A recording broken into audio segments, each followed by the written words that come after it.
தலையங்கம் தினத்தந்தி 18/1/2025. தமிழகத்தில் இடைநிற்றல் இல்லாத கல்வி. தமிழகத்தில் இடைநிற்றல் இல்லாத கல்வி. ஒரு தடவை சிரிச்சுக்கிட்டா வற்றாத இமயமலையிலேருந்து புறப்புற எவ்வளோ நதிகள் காய்ந்து விட்டது. வற்றாத இடைநிற்றலே இல்லையா கல்வி. அது அவருங்க பாருங்கள், அந்த பத்திரிக்கைக்காரர் எழுதுறாரு, தினத்தந்திக்காரரு தலைங்க எழுப்புறாரு. எல்லாம் அந்த துட்டு காசு ஆளுங்கட்சிக்காரன் கொடுக்குறான், துட்டு வாங்குறான். வெறும் விளம்பரத்துக்கு பத்திரிக்கை நடத்துகிறாங்க. விளம்பரம். ஆமாம், இந்த நடிகை செருப்புக்கு நடிகை விளம்பரம் கொடுக்க மாட்டா? சோறு தண்ணி இல்லாத பிச்சைக்காரப்பைய செருப்புக்கு போய் விளம்பரம் கொடுக்குறான், ஜட்டிக்கு விளம்பரம் கொடுக்குறான். அந்த பொண்ணுங்க பிராக்கு போய் விளம்பரம் கொடுக்குது. பாவம், பசி, சோறு. நல்ல வேலை. பார்த்துங்க, அமெரிக்கா, கலிஃபோர்னியா, பெரிய ஹாலிவுட் நாசமாக போயிடுச்சு. பாருங்கள், படிக்கலாம், கொஞ்சம் கேளுங்க. கல்வி சிறந்த தமிழ்நாடாக. சரிங்க, கல்வி சிறந்த தமிழ்நாடு என்று மகாகவி பாரதியார் அன்றே பாடியிருக்கிறார். ஓ, பாடியிருக்காரா? சரி சரி, நல்லா இன்னும் பாட்டு. நல்ல வேலை உயிரோடு இல்லை. சாகும்போது 13 பேர் தான் இருந்தார். அவர் சொன்னாராம், என்ன சொன்னார்? கல்வி சிறந்த தமிழ்நாடு என்று மகாகவி பாரதியார் அன்றே பாடியிருக்கிறான். இன்னைக்கு தான் டெய்லி இந்த நான் இணையாத மேடை பேச்சாலாம், பட்டிமன்றத்தான், அவன் இவன் லொட்டு எழுத்தாலாம், கவிங்க எல்லாம் சொல்கிறான். எதோட கதைகள் பா. ஒருத்தரும் இந்த பட்டிமன்றம் பேசுகிறான் பாரு, இந்த எழுத்தாளன்ற பெருவில ஊரில் இருக்கிற எல்லா கதையும் படித்து வச்சிருக்கிறான்யா.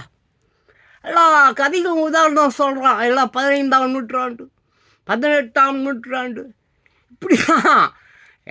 பட்டிமன்றத்தில் பேசுகிற எழுத்தாளன்ற நிறைய சிறுகதை எழுதியிருக்கிறன்ற, புக்கு எழுதியிருக்கிறன்ற. ஏண்டா வா புல்ல இப்போ என்ன புடிங்கினுக்குது, எங்கே கஞ்சா குடிக்குது, எங்கே தண்ணி அடிக்குது, எங்கே எவன் பின்னால் சுற்றுது, அதை பற்றி உதாரணம் சொல்ல வேண்டியது தானே.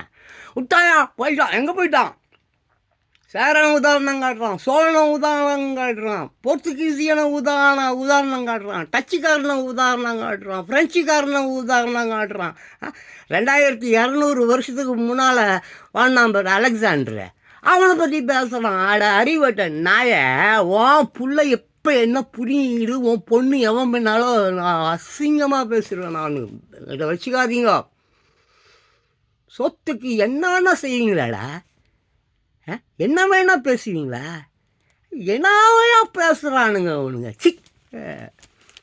படிக்கிறேங்க இருக்கிறியா, ஏதாவது விட்டுட்டு டீ போட்டு போயிட்டா. படித்து தொலைகிறேன், என்ன பண்ணுறது? ஸோ கல்வி சிறந்த தமிழ்நாடு என்று மகாகவி பாரதியார் அன்றே பாடியிருக்கிறார்.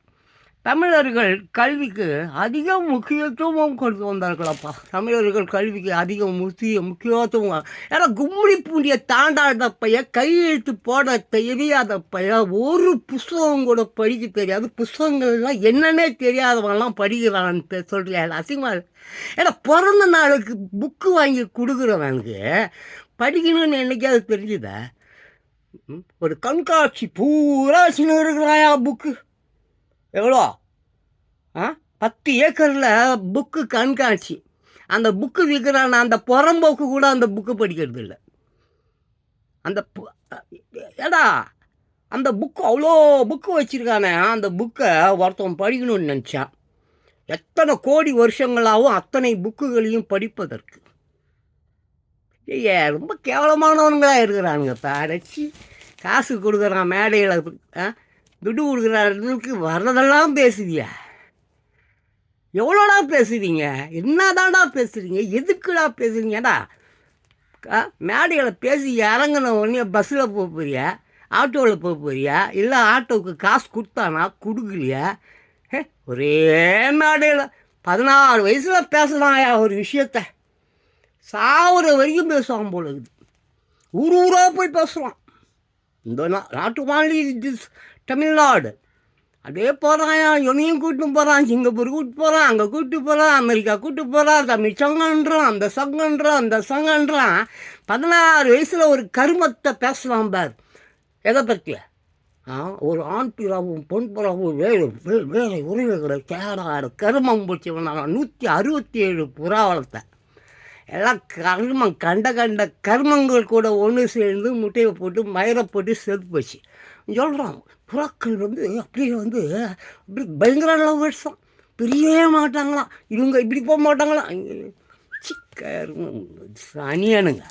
சரி, அதை விடு. அப்புறம் பாரு, வாழ்ந்தார்கள். என்ன வாழ்ந்தாங்க? தமிழர்கள் கல்விக்கு அதிக முக்கியத்துவம் கொடுத்து வாழ்ந்தார்கள் என்பது சங்ககால இலக்கியங்கள் இருந்தே தெரிகிறோம். சங்ககால இலக்கியத்துக்கு போயிட்டாயா? அப்புறம் சங்ககால இலக்கியத்துலேருந்தே புரிஞ்சுக்கிட்டோங்க. அப்புறம் என்னத்துக்கு காமராஜர்? அப்போ அங்கே எதுக்கு காமராஜர் வந்தார்?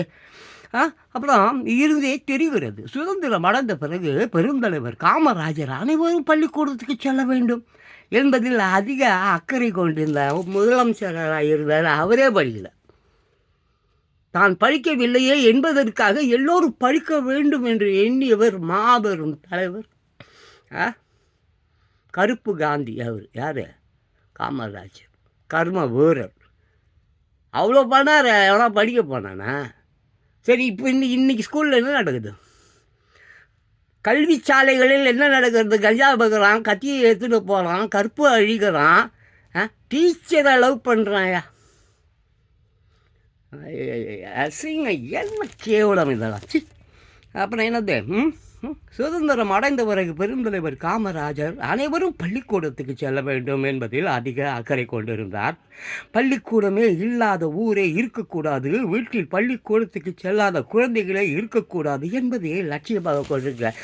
எத்தனை பள்ளிக்கூடத்தில் கக்கூஸ் கூட இல்லை, தண்ணி இல்லை, டீச்சர் இல்லை, ஸ்டூடெண்ட்ஸ் இல்லை, யாருமே இல்லை. அவ்வளோ கிராமங்களில் எத்தனையோ இடிஞ்சு தூர் பிடிச்சி பாம்பு கிம்பு இருக்குது. 10வது வரைக்கும் குடிகார பசங்க பீரு பாட்டில் கீட்டு நல்லா சாமியாக சாப்பிட்டு அங்கேயே போட்டு அங்கே போகிற வர ஃபிகரெல்லாம் கூட்டிகிட்டு போய் வேலையை பார்த்து விட்டு போகிறாங்க. இவ்வளோ தூரம் அண்ணா பல்கலைக்கழகத்தில் இப்போது கொஞ்ச நாளைக்கு முன்னால் என்ன நடந்தது? ஏன் அப்படி இருக்கிறீங்க? அது பார், இப்போ நிறையா இருக்குதுங்க. ஏகப்பட்ட விஷயம் இருக்குது. இந்த கர்மத்தை நான் படிக்கிறதுக்கு எனக்கு இஷ்டம் கிடையாது. இந்த மாதிரி பொய்யை சொல்லின்னு உங்களை தானே ஏமாற்றி கொண்டு எத்தனை நாள் வாழ போகிறீங்க? ஏடா, திருந்தவே மாட்டிங்களா? அறிவே கிடையாதா? கொஞ்சம் கூட கிடையாது. நம்ம மேடையில் பேசலாம், மயிரை பேசலாம். என்னடா உங்கள் பேச்சு? என்னடா உங்கள் வாழ்வாதாரம், உங்கள் வாழ்க்கைன்னு? ரோட்டில் பிச்சை எடுத்துனுக்கிறேன். ஃபுல்லாக பார்க்குறேன் நான். ரோட்டில் எங்கே போகிறேன்னு தெரியாமல் போயின்னுக்கிறான். காருன்றான், மயிருன்றான், டியூங்கட்டெல்லாம் வீடுங்க இல்லை, ஒன்றும் இல்லை. கடற்கரை ஓரமாக வீடு பெரிய பெரிய பெரிய சினிமாக்காரெல்லாம் வாங்கி வச்சுருக்கான். அது கலிஃபோர்னியாலையும் லாஸ் ஏஞ்சல்ஸ்லேயும் எப்படி காட்டு தீ எரிச்சுதோ அதே மாதிரி அங்கே ஃபுல்லாக இருக்கிறவங்களாம் எரிக்க போகுது. நானும் ஒரு 8-10 ஆண்டுகளாக சொல்லினே இருக்கேன். ஒரு பையனை கேட்க போகிறதில்லை. இங்கே என்ன தெரியுமா ஒரு விஷயம்? சத்தாதாயா ஏதாவது ஒரு திரும்புவானுங்க அவங்க. ஆமாம், ரோடு ரொம்ப மோசமாக இருக்குது, ரொம்ப பள்ளமாக இருக்குது. டெய்லி இப்போ 100 பேர் 1000 பேர் விழுந்து மயிரை பிடிங்கின்னு தான் போகிறான். ஒரு 10 பேர் பள்ளத்தில் விழுந்து செத்து போயிட்டான்னு வச்சுக்கோ, அப்புறம் தான் ரோடு போடுவாங்க. ஏன்னா கருமமோ இழவு தரித்திரம். இந்த கருமாந்த நாட்டில் நாம் இருந்ததுக்காக இப்படி தான் கத்தி சாகணும். பார்த்தா பாரு, பார்க்காம போ.